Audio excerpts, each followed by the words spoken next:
नमस्कार, स्वाभिमानी न्यूज चॅनलच्या बातमीपत्रात आपले स्वागत। मोराणे येथील जवार सूतगिरणी सुरू करा, कामगारांचे जिल्हाधिकारी कार्यालयासमोर आंदोलन। धुळे तालुक्यातील मोराणे येथील जवार सूतगिरणी ही गेल्या 10 ते 11 महिन्यांपासून बंद असल्याने सूतगिरणीत काम करणाऱ्या कामगारांवर उपासमारीची वेळ आलेली आहे। त्यामुळे लवकरात लवकर मोराणे येथील जवार सूतगिरणी सुरू करण्यात यावी अशी मागणी कामगारांनी धुळे जिल्हाधिकाऱ्यांकडे निवेदनाद्वारे केलेली असून त्या संदर्भात आज कामगारांच्या वतीने धुळे जिल्हाधिकारी कार्यालयासमोर आंदोलन करण्यात आले। दरम्यान यावेळी जवार सूतगिरणी येथील कामगार मोठ्या संख्येने आजच्या या आंदोलनात सहभागी झाले होते। आम्ही गेल्या 25-30 वर्षापासून जवार सूतगिरणीत कामाला आहोत। जवार सूतगिरणीत जवळजवळ 80% कामगार हे अशिक्षित आहेत। विशेषतः म्हणजे ते अंगठा टेकून पगार घेतात। अशा परिस्थितीत जवार सूतगिरणीवर आम्ही सर्व दाजी साहेबांवर विश्वास ठेवून एक दिलाने एक मताने आणि कष्टाने काम करीत होतो। कष्टाने काम करीत असताना आमचे धुळे जिल्ह्याचे 10 वर्षापासूनचे माजी आमदार कुणालजी बाबा पाटील यांच्याकडे ज्यावेळेस दाजी साहेबांनी चार्ज दिला त्यावेळेस जवार सूतगिरणी हे महाराष्ट्रात 1 नंबरला होती।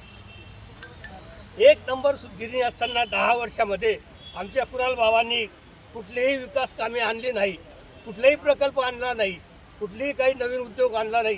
परंतु जे होतं धुळे ग्रामीणमध्ये त्या दाजी साहेबांचे जेवढे भी प्रकल्प होते सर्व प्रकल्प त्यांनी एक एक करत बंद पाडले। जसं जवाहर रोटो सूतगिरणी करतात, जवाहर महिला सूतगिरणी राजंग, जवाहर सहकारी सूतगिरणी मोराणे, जवाहर कुक्कुटपालन, जवाहर पशु खाद्य असे अनेक प्रकल्प आमच्या बाबासाहेबांनी बंद पाडले। एवढंच नाही, आमच्या कामगारांचा गेल्या 5 वर्षापासून PF आमच्या पगारातून कापून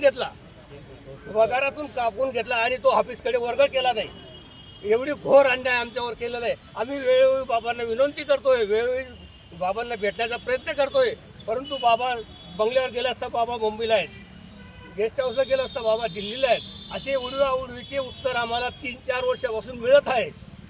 परत कुठल्याही अशी ही सूतगिरणी होती की ते दाजी साहेबांच्या सर्व संस्थेच्या सूतगिरणीवर ओपन झाल्या। जसं तुमचं मेडिकल कॉलेज असेल, डेंटल कॉलेज असेल, इतर कुठलीही मागणी अशी आहे की आमचा जो 5 वर्षापासून PF कापून घेतलेला आहे तो PF त्यांनी भरलेला नाही।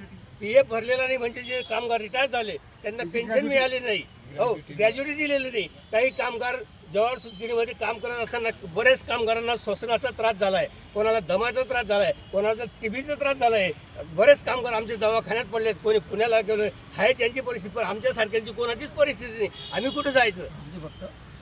फक्त आमची त्यांना हीच विनंती आहे, त्यांनी आमचं PF भरावं, आमची ग्रॅज्युटी द्यावं, हो, आणि जे कामगारांना आहे ज्यांनी जे अन्याय केलेले ते त्यांनी लवकर दूर करावं।